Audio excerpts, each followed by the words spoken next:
Hey there, and welcome to another episode of Mission Talk, where we talk everything missions from across the street to around the world.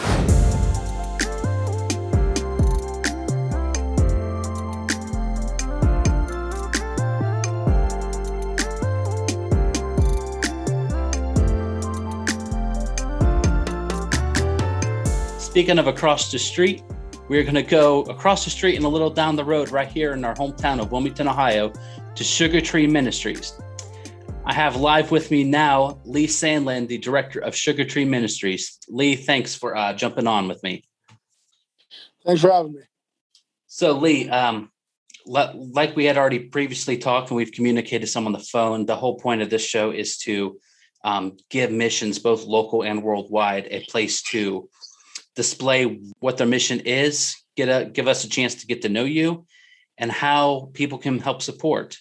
So, Lee, starting off, can you tell us a little bit about yourself and where you're from? Born and raised Lebanon, Ohio. Grew up on a farm right outside of town.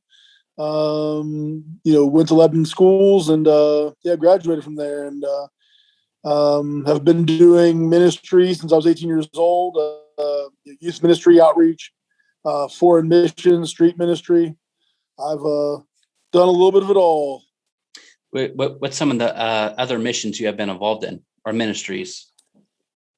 So when I was younger, I was a youth pastor at a original Christian church. And I've done foreign missions in Nicaragua, Dominican.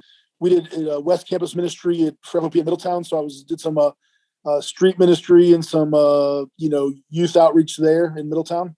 So my next question for you is, how did you get involved with Sugartree Ministries? So I'd say 15 years ago, maybe something like that. I took a youth group to a concert, and that's when Al was hosting, all the concerts here in town. So that he was doing a ton, and brought my youth group, and then heard about it, did some research, and then we started bringing a group up. And so I'd say for the last 15 years, I've been volunteering or leading groups, into the ministry, serving food and helping out. So anybody who has been around the Wilmington community probably knows Sugartree Ministry, but we now have a large following online. So for those who do not know online what Sugartree Ministries is about and some of the stuff they do, Lee, can you give us a little insight as far as to what Sugartree Ministries is here for? Sure. We're a Christ-centered, street level, no barrier outreach ministry, to triage, people's needs and also share the gospel and try to walk people hand and feet, hand in hand to the feet of Jesus. That's the goal, sort of feed them spiritually, physically, to meet their needs and to help them move forward in life and hopefully become healed and whole from where they're broken. And I always remember there's a few times I went with my dad and we helped serve food and stuff. And something I always loved every time I was there is you walk in the door, and no matter if you're there helping to serve or if you're there being served, there is a sense of community. And there's a sense of, there's not this barrier of, hey, I'm here to help you and you're here to be served. No, there's a sense of we're all here together and there's a fellowship that's happening. And so that I've been there several times, and that is the sense of the atmosphere I get out of that. So Lee, my question for you would be, what are some things that you think happened in order to create that sense of that level of fellowship among the people in the community? Well, I think it starts with the fact that, as a young kid, I grew up in poverty and, divorced parents and, some issues with that. I think all of us here that God brought us here, I think everybody that works in the ministry and, most of us have come from a past where we were either homeless, living in poverty, have dealt with addiction, mental illness, and God has delivered us from that. And I think that's the idea that we have that empathy, so we view ourselves as equals, not as, we are servants, but we're also one step away from having a bad day, so I think it's that sense of fellowship and brotherhood and, that equality in the kingdom that we we just love our neighbors and as ourselves. We be there again and welcome, regardless of what they've done or where they've been. And I think that creates that community. And that is, we're all in, we're in together. We're all God's children. We all need Jesus and we all need help, and so we carry that forward ourselves, and we've all been there. So now, like I said, I've been there before and I've helped serve meals, but Sugartree Ministries is so much more than that. Can you tell us some of the different areas that Sugartree Ministry helps people with? I think there's a 12-step program and there's some other ministry areas like that. Sure. We've the Apostle Paul said, "I become all things to all people that might save some." We've evolved into whatever the need is. We flow into that open space. So we do everything. We created a landscaping company that only hires people that are homeless or dealing with addiction or formerly so. Guys and gals, and we're doing transit passes for people who need to get to. We do Kroger carts for people that need fresh groceries. We do grocery give out. We also do hot meals. Like I said, we do 12-step programming. We work with Hope Line, Talbot House, Brightview, work with other agencies to get people into outpatient or inpatient rehab. We have a blanket closet. We do some bill pay. We help people with bills when they need them. We help people move periodically. We do a little bit of everything, and whatever it takes to share the love of Jesus and let our light shine. Flexible ministry, but we've offered a lot more recently, and try to evolve with the time, especially with the opioid crisis and mental illness being so prevalent. So we've evolved into a referral service. We do some work placement now, even inside our own ministry. How long have you been the director there now? I think going on about 3 years now. About 3 years. Okay, that's about what I was thinking. In your time as a director, have you seen any changes shift within the ministry? Well, mostly, like I said, we're dealing with the opioid crisis. I mean, when I think I first started here, 15, years ago with that, there was a lot of, the DHL closure that came and various things like that. We saw a lot of rural poor, people that needed a hand up, and a lot of food being distributed. But now, in the midst of the opioid crisis, we've seen, the transition from heroin to meth, things like that. And so that's where we focused a lot more of our energies on helping get a lot of our folks into mental health recovery services, into drug rehabilitation, with that. So we are working really hard on triaging and referring people. And I'd say that's the biggest difference. We still do groceries, we still do hot meals, but now we're working on getting people, off the streets, off drugs, sharing the gospel, but also helping place them in positions to be successful through, like I said, mental health recovery and drug rehab. We do a lot more of that now. What are some of the challenges you have faced, not only as being a director, but just working in that mission downtown? I think the biggest challenge is perception, right? The public, and I understand that, right? We're in the middle of town. There's a lot of folks that don't want, homeless folks and people recovering, right there, visible in the middle of town. And so we fought really hard to work with the public and the community. And once again, I don't blame people for having their, their anxieties, right? You grow up somewhere and the opioid crisis hits, so I don't blame them for that. But we also try to encourage folks to see people as broken, hurt, and lost, and not, not evil people or malicious people, even though they're not dangerous in a lot of ways. And so really just coping with the public relations part of it, of really the public perception has been a real challenge. But I think God's given us favor and he's given us grace, and we've worked really hard to be an asset to the community and not be deemed a liability. And I believe we're a vital asset, because I think people have gotten, we see lots of people getting clean and whole and walking with Jesus and getting their life in order because somebody takes the time to care about them and to love on them and to share the gospel and minister to them. And we believe that, but a lot of that's not seen, right? It's not, people just don't see that publicly. And And then once again, the one thing I tell people about a ministry though is just like every time somebody walks in here, though, you're seeing them at their worst, right? When they leave, you don't see them anymore. You know what I'm saying? So when you drive by, you're constantly seeing people that are on their worst day, but not everybody sees the people that we've helped move forward, because once they get better, they're gone. Mm. You know what I'm saying? So you never see, we know that God knows the fruit, but you never see it. So dealing with that perception, and like I said, but we live in a great community. We get a lot of help from community members and people in leadership. So it's been good, but fighting that, especially with social media, kind of fighting the negativity of it all, and trying to win favor and to show people that we are an asset, and we're not a liability. So Now, Lee, you and I both know that the hardships of 2020 and the repercussions we're still facing from it has played a major effect worldwide, but even especially in our community. So how has yeah. Sugartree Ministries navigated through 2020, and what are some of the challenges that you're still seeing from that? Sure. And so, by the grace of God, we go. We were blessed in the fact that we didn't close a single minute. We haven't had a single case of COVID inside our walls. We had one of our gentlemen that got it, but he wasn't around at the point. So once again, we were able to stay open, and despite all the despite the shutdowns, we were always exempt because of the nature of our work. So praise God for that. But the challenges came along were the fact that at some points we didn't have access to goods and supplies at the level we needed them, because a lot of public places closed down. Our folks didn't have bathrooms to go to, so we had to rent porta potties.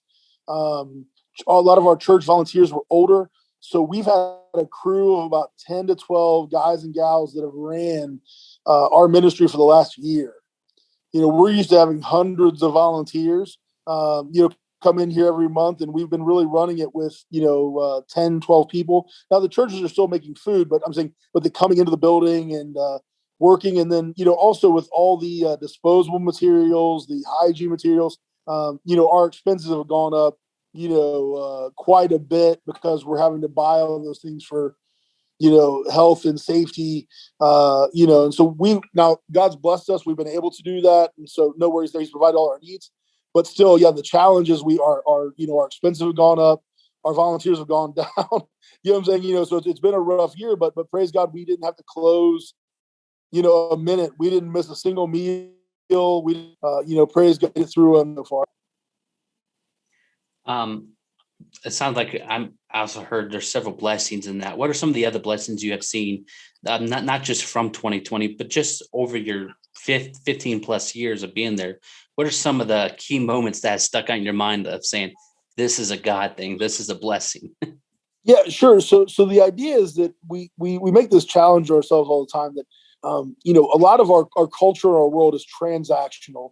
You do this for me, I do that for you, but the ministry, especially when you're an outreach ministry, street ministry, any kind of drug recovery, ministry, mental health recovery, so that is that, just like the man who was chained down, and all of a sudden now he's sitting next to his dad, he's, healed and whole.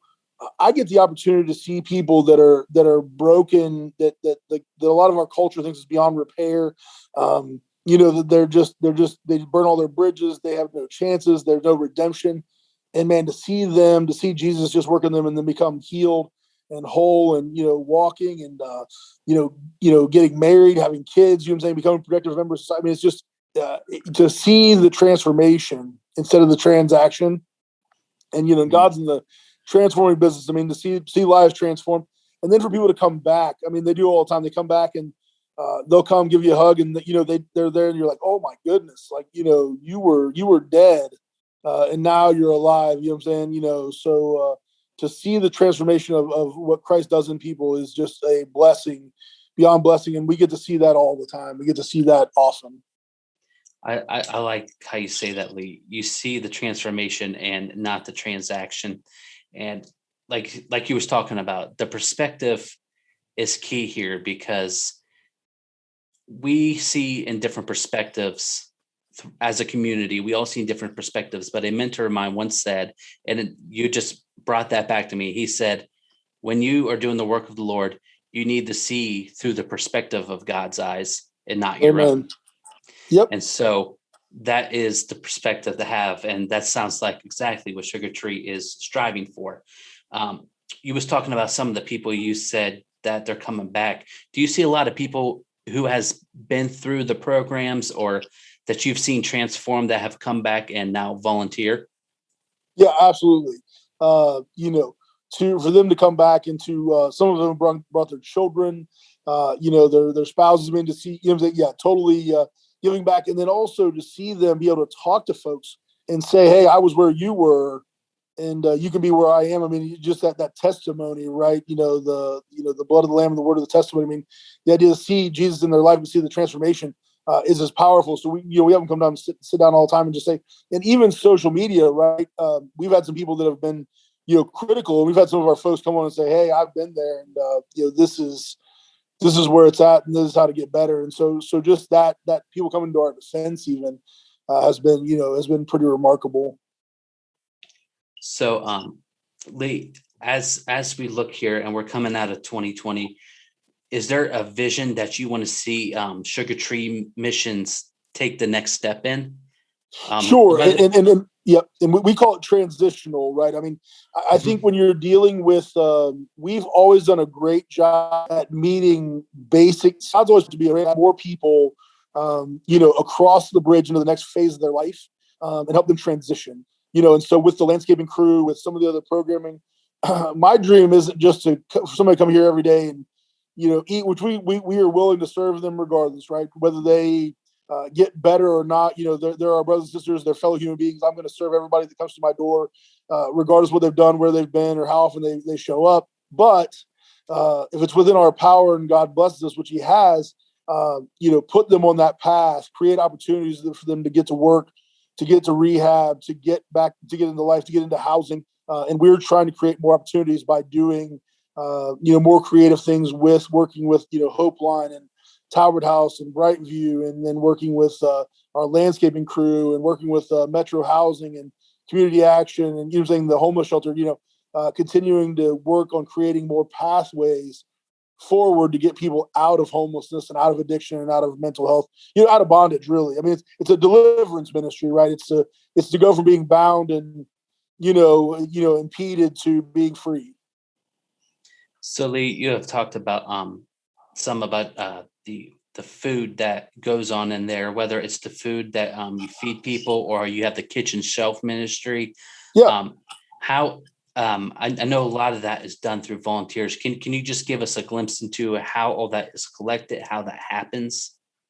Well, we are proudly now. Once again, we're not like, we just don't be bound by some of the bureaucracy of being restricted, for ministering the gospel and sharing Jesus. So 100% of ours, our ministry is privately funded, probably donated. So everything we get now, we get donations from Kroger and other places, which is amazing. So, but the majority of our finances and our goods come from just private individuals that donate because they care about their neighbors. And so all the meals are done by churches or individuals, all the donations, so like I said, Kroger's great. We love Kroger. There's other places that donate to us. So not entirely, private, but by majority private. If someone is watching this and they're not even, whether they're not familiar or just never considered it, what are the different ways that they can help get involved? Well, we always talk about, prayer. It's powerful and effective. Mm-hmm. We always desire prayer because we believe that God can change things in the heavenlies. You know what I'm saying? Like the idea is we always want, because we got a whole bunch of folks that are hurting and broken, pray for them, pray for God to deliver them, and number two, volunteer. We do open volunteering. So any meal, we have 6 meals a week. We do groceries. You can come in and volunteer. Anytime, and I have a business card that has all on it. So anybody wants to, call our number or, email, I can send them a card, or if they want to drop by, you can always come volunteer. Number 3, donate goods. So on our side street here on the Lincoln Street door, almost any time of day, you can ring the doorbell there and drop off goods. We take blankets, hats, gloves, food items. We take pretty much everything that can help people in need. And then number 4, obviously donating, financially is great because it gives us flexibility to buy things. And we have QGive, PayPal. We do it online. We also obviously can, receive checks in the mail. So now you talked about you serve 6 meals a week. Are those spread out on different nights, or is it lunch, dinner? Yep. Monday, Tuesday, Thursday, Friday is dinner. Wednesday and Saturday is lunch. Okay. All right. And all those times are open for anybody to come in and serve. Yep, absolutely. For someone who might not have done that before, what does it look like to come in and serve? So we do. It's basically whatever is necessary. So you come to the door at 5 p.m. Ring the doorbell, and it could be cleaning, could be serving food, could be anything, but whatever it takes to get people fed, what we do. So yeah.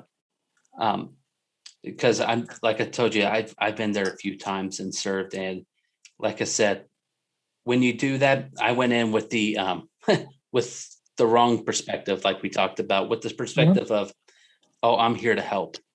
And I left there with a changed perspective of, I was just fellowshipping with God's children. Yeah. And in God's eyes, the perspective is, we're all here and it's about community. And so, yeah. The one thing I will hang my hat on, and I've always said this, is that I think every good change in the world comes when we all view each other as created by God and equally valuable. You know what I'm saying? So the moment we recognize our own, our own fellowship with our brothers and sisters, the moment we come in with a mindset of equality and value, good things start to happen. So we just come in, and they're our brothers and sisters.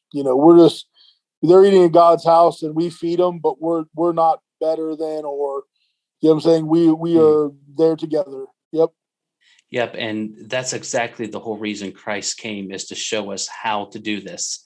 The Pharisees would tell us, oh, we'll throw some money at people and be on our way. And what Christ says, no, those are the people I'm going to go sit with. Those are the people I'm going to do this with. And that's the thing about a mission like Sugartree is a lot of times our perspectives can get blurred within the 4 walls of the church, that which we call the building, when in fact you can go right down the road to Sugartree missions and have church there just through the service.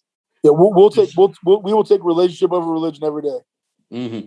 Yep. Well, Lee, my final question for you, and I end every interview like this.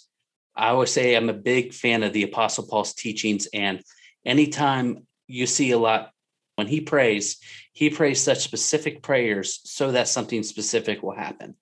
And so my question for you is, what is something specific? Maybe it's for you or for Sugartree Ministries as a whole. What is something specific we can all pray for?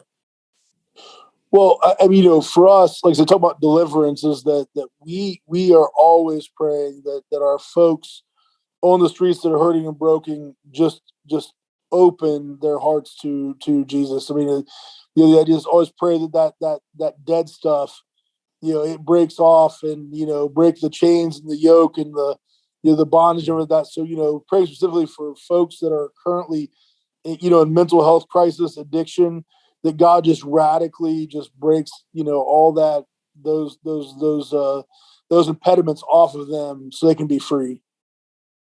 That is the perfect prayer. And that's something that can be prayed not just for the people who comes through the doors, something that all of us need to pray for. Yeah. Well, Lee, as always, thank you so much for hopping on here and sharing a little bit about yourself and about Sugartree Ministries. And for anybody watching, I will put Sugartree's contact info. It'll probably appear on the screen somewhere down here, and it will be in the description. And I encourage you, if you are in the realms of Clinton County or even outside, find a way to get involved, whether it is definitely through prayer. Everyone can do that. But also through giving. If you have spare clothes, Sugartree. If you want to bake food, Sugartree. Amen. There is a place right in our backyard where we can do the work of God and be the hands and feet. Our motto is, if you need it, we need it. Absolutely. And Christ called us not to be spectators, He called us to be the hands and feet and do the work. So, Amen. Lee, Amen. Thank you again so much for jumping on. God bless you and thank you. Thank you, Lee.